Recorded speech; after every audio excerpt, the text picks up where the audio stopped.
Movie की शुरुआत में हमें एक अनाथालय दिखाया जाता है जिसमें एक 10 साल की लड़की जिसका नाम अमोरा होता है उसे उसके टीचर बुलाती हैं और उसे बताती हैं कि कल सुबह कोई एक महत्वपूर्ण आदमी तुमसे मिलने आने वाला है। पिछले 10 साल में अमोरा से कोई भी मिलने नहीं आया होता है। इस वजह से जिज्ञासा से बाहर आते हुए वह अपने सबसे अच्छे दोस्त के पास जाती है और पूछती है कि तुम्हें क्या लगता है कि मुझसे कल सुबह 10 बजे कौन मिलने आने वाला है। लेकिन उसकी दोस्त को भी नहीं पता होता है कि उससे कौन मिलने आने वाला है। उसके बाद हम देखते हैं इंस्पेक्टर बिजॉय जो अपनी टीम के साथ स्मगलिंग गैंग का सामना करते हुए कई पैकेट बरामद कर लेते हैं। अगर आप गौर से देखेंगे तो इन सभी पैकेट पर एक बिच्छू का निशान बना हुआ होता है। यह वही निशान है जो विक्रम फिल्म के आखिरी में आपने खलनायक रोलेक्स के गले पे बना हुआ देखा था। बिजॉय की टीम बरामद ड्रग्स एसपी ऑफिस के अंडरग्राउंड एक कमरे में रखवा देती है। तभी हमें पुलिस ऑफिसरों की बात से पता चलता है कि यह सारा ड्रग्स आदि कालम नामक एक ड्रग डीलर का है। वहीं स्क्रीन शिफ्ट होता है फिल्म के लीड विलन पर जिसका नाम अब्बू है जो आदि कालम का भाई होता है। तभी एक फ़ोन आता है और उसे बताया जाता है कि उसका 800 करोड़ से ज़्यादा का माल पकड़ लिया गया है और माल के साथ उसका भाई को भी पुलिस ने पकड़ लिया है। यह जानकारी स्टीफन राज दे रहा था जो नारकोटिक्स डिपार्टमेंट का हेड था। अम्बू का कहना था कि उसे 5 पुलिस वालों का नाम चाहिए जिसने उसके भाई को पकड़ा है और उसके माल का भी लोकेशन चाहिए। स्टीफन राज का कहना था कि मैं तुम्हारी मदद करने के लिए तैयार हूँ लेकिन ड्रग्स में मुझे हिस्सा चाहिए। और आखिर उन दोनों के बीच में एक डील हो जाती है। तभी सीन शिफ्ट होता है और वहाँ कई पुलिस वाले दिखाए जाते हैं। उनमें से जो उनका हेड होता है उनका आज रिटायरमेंट का दिन होता है और वहाँ सारे पुलिस वाले एकत्रित हुए होते हैं और वहाँ पार्टी का माहौल रहता है। वहाँ एक पुलिस वाला जिसका नाम पाल पिंडी होता है उसके पास स्टीफन का कॉल आता है और वह सब के शराब में पॉइज़न मिलाने को बताता है जिस वजह से वहाँ के सारे पुलिस वाले नींद में चले जाएंगे और अगर मात्रा ज़्यादा हो जाए जहर की तो वो मर भी सकते हैं। तभी हमें एक और जासूस दिखाया जाता है जिसका नाम एजाज अहमद होता है।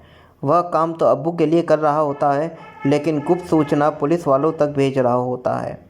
अगला सीन हमें एसपी ऑफिस का दिखाया जाता है जहां एक कांस्टेबल आया होता है अपनी भर्ती के लिए जिसका नाम होता है नेपोलियन और वहां कुछ स्टूडेंट भी देखने को मिलते हैं जो ड्रंक एंड ड्राइव केस में पकड़े गए होते हैं। अगले ही सीन में बिजॉय अपने सीनियर को बताता है कि हमने एक बड़ा माल पकड़ा है और उसे कहाँ छिपा के रखा है। वहीं दूसरी तरफ अम्बू अपने सारे गैंग मेंबर को एकत्रित करता है और उन 5 पुलिस वालों को मारने के लिए निकल जाता है।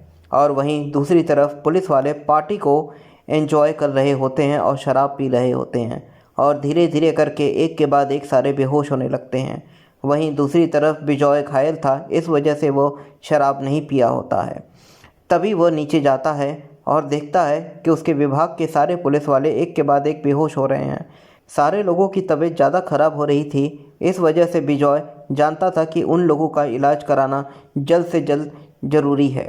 तभी बिजॉय की नज़र पीछे खड़ी एक ट्रक पर जाती है। आसपास वालों से पूछता है कि ट्रक का ड्राइवर कहाँ है तो पता चलता है कि ट्रक के ड्राइवर ने भी शराब पी ली है इस वजह से वह बेहोश हो गया है।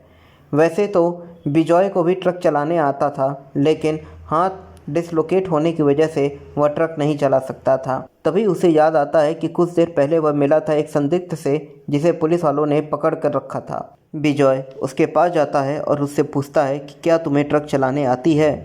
और यहाँ एंट्री होती है कहानी के लीड एक्टर जिसका नाम है दिल्ली। पहले दिल्ली उससे मना करता है कि वह ट्रक नहीं चला सकता है क्योंकि अगले दिन 10 बजे उसे किसी खास से मिलने जाना होता है और पहले इसलिए मना करता है क्योंकि उसे डर रहता है कि वो क्या करेगा जब चेक पोस्ट पर पुलिस वाले उसे रोक देंगे और उससे पूछने लगेंगे कि ट्रक भरकर इतने शरीर को वो कहाँ लेके जा रहा है। बिजॉय बताता है कि वह भी पुलिस वाला है और तुम मेरे साथ चलोगे क्योंकि डॉक्टर ने बोला है कि अगर 5 घंटे के अंदर इन लोगों को इलाज नहीं हुआ तो ये लोग मारे जा सकते हैं। वह दोनों अपने साथ कैटरल के कर्मचारी को भी ले जाते हैं जिसको हॉस्पिटल जाने का अनेकों रास्ता पता होता है। रास्ते में बिजॉय एसपी ऑफिस में कॉल करता है और बताता है कि आसपास के पुलिस वालों को भी जुटा लो क्योंकि हो सकता है कि स्मगलिंग गैंग उनके ऊपर हमला कर दें। लेकिन पुलिस वाले वहां पर नेपोलियन और उन 4 स्टूडेंट को छोड़कर भाग जाते हैं। वहीं दूसरी तरफ अंबू अपने भाई को छुड़वाने के लिए अपनी सारी टीम लेकर एसपी ऑफिस की तरफ निकल जाता है। वहीं एजाज जो जासूस है यह सारी जानकारी बिजॉय तक पहुंचाता है। वहीं हम चलते हुए ट्रक में पालपिंडी को देखते हैं जिसने शराब नहीं पिया था और वह ट्रक में से लाइव लोकेशन भेजता है स्टीफन राज को। उसको जैसे ही ट्रक का लाइव लोकेशन मिलता है वह कुछ गुंडे को भेज देता है ट्रक को रोकने के लिए।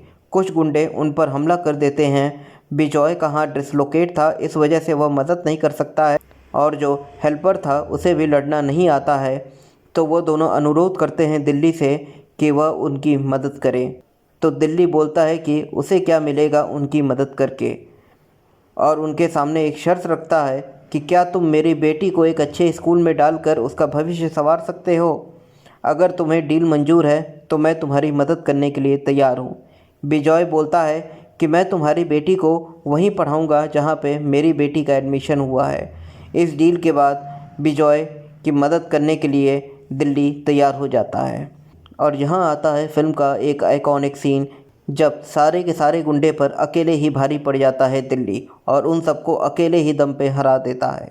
वहीं दूसरी तरफ अंबू पहुंच चुका होता है एसपी ऑफिस, लेकिन बिजॉय अंबू के पहुंचने के पहले ही नेपोलियन को सुझाव दे देता है कि एसपी ऑफिस को पूरी तरीके से लॉक कर दो अंदर से, ताकि कोई भी अंदर ना आ पाए। पालपिंडी वह स्टीफन राज को बताता है और फिर स्टीफन ने यह सारी बात अंबू को बताता है और तभी सारे गुंडे एसपी ऑफिस पर हमला कर देते हैं। ध्यान भटकाने के लिए वहाँ पे जो स्टूडेंट होते हैं वो सारे के सारे स्पीकर कनेक्ट कर देते हैं और तेज़ी से गाना बजाने लगते हैं ताकि वहाँ पे आपस में कोई भी एक दूसरे से कम्युनिकेट ना कर पाए।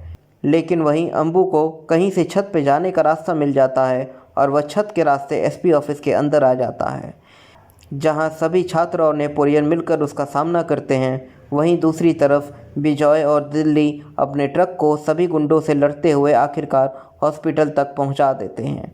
वहीं दूसरी तरफ एसपी ऑफिस में अंबू अपने भाई को छुड़वाने के चक्कर में एक स्टूडेंट को मार देता है।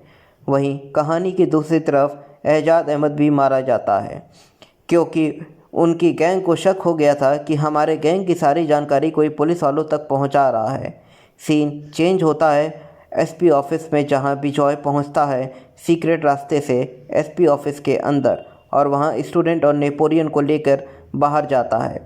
और इसी दौरान नेपोलियन और दिल्ली के हाथ लग जाती है मशीन गन और दोनों मशीन गन को लेकर पहुंच जाते हैं एसपी ऑफिस के अंदर। उसके बाद वो मशीन गन से सबको पेल देते हैं। ये तो कहना पड़ेगा कि मशीन गन से फिल्म में दम आ जाता है। कहानी के अंत में हमें देखने को मिलता है कि सारे पुलिस वाले की जान बच जाती है और ऊपर से दिल्ली को उसकी बेटी अमोदा भी मिल जाती है।